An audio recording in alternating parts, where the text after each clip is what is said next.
जय श्री कृष्ण दोस्तों, हर हर महादेव। मैं पूनम पांडे आप सभी लोग का शक्ति कुंज चैनल पे बहुत बहुत स्वागत करती हूँ। भगवान शिव का व्रत रखने वाला और उनकी पूजा अर्चना करने वाला व्यक्ति जन्म जन्मांतर के फेरों से निकलकर मोक्ष के मार्ग पे आगे बढ़ जाता है और अंत में उसे उत्तम लोक की प्राप्ति होती है। महादेव के व्रतों में प्रदोष का व्रत और मासिक शिवरात्रि का व्रत, ये दोनों ही व्रत बहुत ही महत्वपूर्ण माने जाते हैं। प्रदोष का जो व्रत है वो प्रत्येक महीने की कृष्ण पक्ष और शुक्ल पक्ष की त्रयोदशी तिथि को रखा जाता है, अर्थात यह जो व्रत है प्रत्येक महीने में 2 बार रखा जाता है। और मासिक शिवरात्रि का जो व्रत है ये प्रत्येक महीने के कृष्ण पक्ष की चतुर्दशी तिथि को रखा जाता है, अर्थात यह जो व्रत है प्रत्येक महीने में 1 बार रखा जाता है। और इन दोनों ही व्रतों की बहुत ही ज़्यादा महिमा है।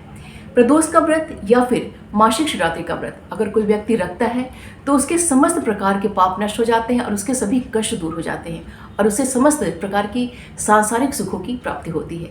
ऐसी मान्यता है कि अगर व्यक्ति श्रद्धा भाव भक्ति के संग प्रदोष का व्रत या फिर मासिक शिवरात्रि का व्रत रखता है तो ऐसे व्यक्तियों को आयु, ऐश्वर्य, आरोग्य, संतान, सांसारिक जितनी भी सुख संपदा होती है सभी चीज़ों की उन्हें प्राप्ति होती है। दूसरे शब्दों में हम कह सकते हैं कि ये जो दोनों ही व्रत हैं सभी प्रकार की मनोकामनाओं को पूर्ण करने वाले माने जाते हैं। प्रदोष व्रत का जो महत्व है वो वार के हिसाब से अलग अलग माना जाता है, अर्थात प्रदोष का जो व्रत में वार का बहुत ही ज़्यादा महत्व होता है। यदि प्रदोष का व्रत सोमवार को पड़ जाता है तो उसे सोम प्रदोष कहा जाता है और सोम प्रदोष जो है समस्त प्रकार की इच्छाओं को पूरा करने वाला माना जाता है। यदि प्रदोष व्रत मंगलवार को पड़ जाता है तो उसे भौम प्रदोष कहा जाता है और भ्रम प्रदोष जो होता है वह रोगों को नाश करने वाला और कर्ज से मुक्ति प्रदान करने वाला माना जाता है। अगर प्रदोष व्रत बुधवार को पड़ जाता है तो इसे बुध प्रदोष कहा जाता है और बुध प्रदोष जो होता है वह सभी प्रकार की सांसारिक इच्छाओं को पूरा करने वाला माना जाता है।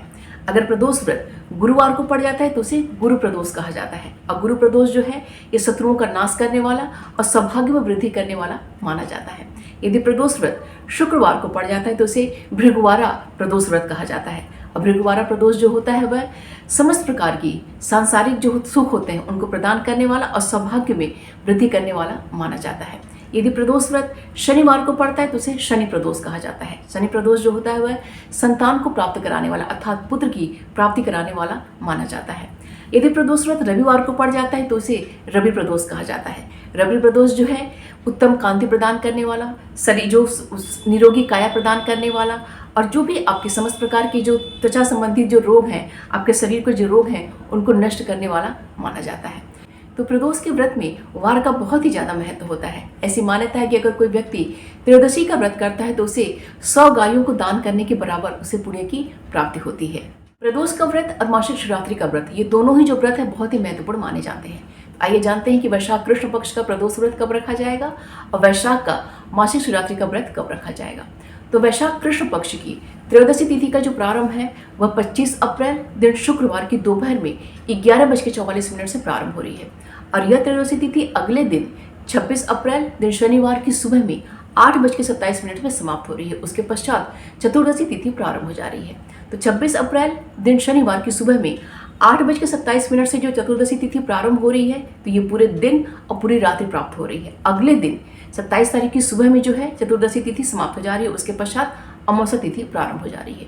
तो दोनों तिथियों को देखकर ये जो प्रदोष का व्रत है वो 25 अप्रैल दिन शुक्रवार को रखा जाएगा और जो मासिक शिवरात्रि का व्रत है वो 26 अप्रैल दिन शनिवार को रखा जाएगा। 25 अप्रैल दिन शुक्रवार को प्रदोष का व्रत इसलिए रखा जाएगा क्योंकि प्रदोष के व्रत में यह नियम है कि त्रयोदशी तिथि जब प्रदोष काल में प्राप्त होती है तभी यह व्रत रखा जाता है। भले ही जो त्रयोदशी तिथि है पूरे दिन रहे या ना रहे लेकिन प्रदोष काल में अवश्य ही प्राप्त होनी चाहिए तभी यह व्रत रखा जाता है। तो 25 अप्रैल दिन शुक्रवार को प्रदोष काल में हमें यह तिथि प्राप्त हो रही है, इसलिए प्रदोष का व्रत 25 अप्रैल दिन शुक्रवार को रखा जाएगा। और मासिक शिवरात्रि का व्रत जो है वो 26 अप्रैल दिन शनिवार को रखा जा रहा है क्योंकि इस व्रत के नियम के अनुसार चतुर्दशी तिथि जो है पूरे दिन रहे या ना रहे लेकिन निशीत काल में अर्थात मध्य रात्रि में अवश्य ही प्राप्त होनी चाहिए तभी जो है व्रत रखा जाता है। तो 26 अप्रैल दिन शनिवार को जो है निशीत काल में हमें प्राप्त हो रही है, इसलिए जो ये मासिक शिवरात्रि का व्रत है वो 26 अप्रैल दिन शनिवार को रखा जाएगा। 25 अप्रैल दिन शुक्रवार का जो प्रदोष व्रत है वह इंद्र योग में और वैधृति योग में संपन्न हो रहा है। इस दिन जो है उत्तर भाद्रपद नक्षत्र और पूर्व भाद्रपद नक्षत्र का संयोग प्राप्त हो रहा है। इस दिन का जो शिववास है वो दोपहर में 11:44 तक नंदी पे है, उसके पश्चात भोजन पे है। इस दिन जो राहु काल है वो सुबह में 10:19 से लेकर दोपहर में 11:57 तक है। 25 अप्रैल दिन शुक्रवार का जो प्रदोषकालीन पूजा का जो शुभ मुहूर्त है वो शाम में 6:26 से लेकर रात्रि में 8:36 तक है। यह जो प्रदोष व्रत है शुक्रवार को है, इसलिए इसे भृगुवारा प्रदोष व्रत कहा जाएगा। अब भृगुवारा प्रदोष व्रत बहुत ही महत्वपूर्ण माना जाता है, क्योंकि यह जो प्रदोष व्रत है समस्त प्रकार के सुखों को तो प्रदान करता ही है, साथ ही साथ जो विवाहित महिलाएं होती हैं उनके सौभाग्य में वृद्धि करने वाला भी माना जाता है। इसीलिए यह प्रदोष व्रत है बहुत ही महत्वपूर्ण माना जाता है। यह प्रदोष व्रत समस्त प्रकार के ऐश्वर्य के, सांसारिक सुखों को प्रदान करने वाला, शत्रुओं पर विजय प्रदान करने वाला, संतान की वृद्धि करने वाला, उत्तम कांति प्रदान करने वाला, अर्थात यह प्रदोष व्रत है बहुत ही महत्वपूर्ण माना जाता है। 26 अप्रैल दिन शनिवार का जो शिवरात्रि का व्रत है वह वैधृति योग में और विश्वकर्म योग में संपन्न होगा। इस दिन जो है उत्तर भाद्रपद नक्षत्र और रेवती नक्षत्र का संयोग प्राप्त हो रहा है। इस दिन जो शिववास है वो भोजन में और शमशान में है। इस दिन का जो राहु काल है वो सुबह में 8:42 से लेकर सुबह में 10:19 तक है। इस दिन देखिए जो शिवरात्रि का व्रत में सुबह की पूजा का और शाम की पूजा का तो महत्व होता है, लेकिन इस पूजा में निश्चित काल की पूजा का विशेष महत्व होता है। तो 26 अप्रैल दिन शनिवार को जो निश्चित काल का समय है वो रात्रि में 11:34 से लेकर रात्रि में 12:18 तक है। प्रदोष का व्रत कीजिए या फिर मासिक शिवरात्रि का व्रत कीजिए, दोनों ही पूजा में जो है भगवान शिव की पूजा का जो नियम होता है वो एक ही होता है। भगवान शिव को अभिषेक अत्यंत ही प्रिय होता है, इसलिए आपके पास जो भी सामग्री उपलब्ध हो उनसे जो है महादेव का अभिषेक करने का प्रयत्न करना चाहिए।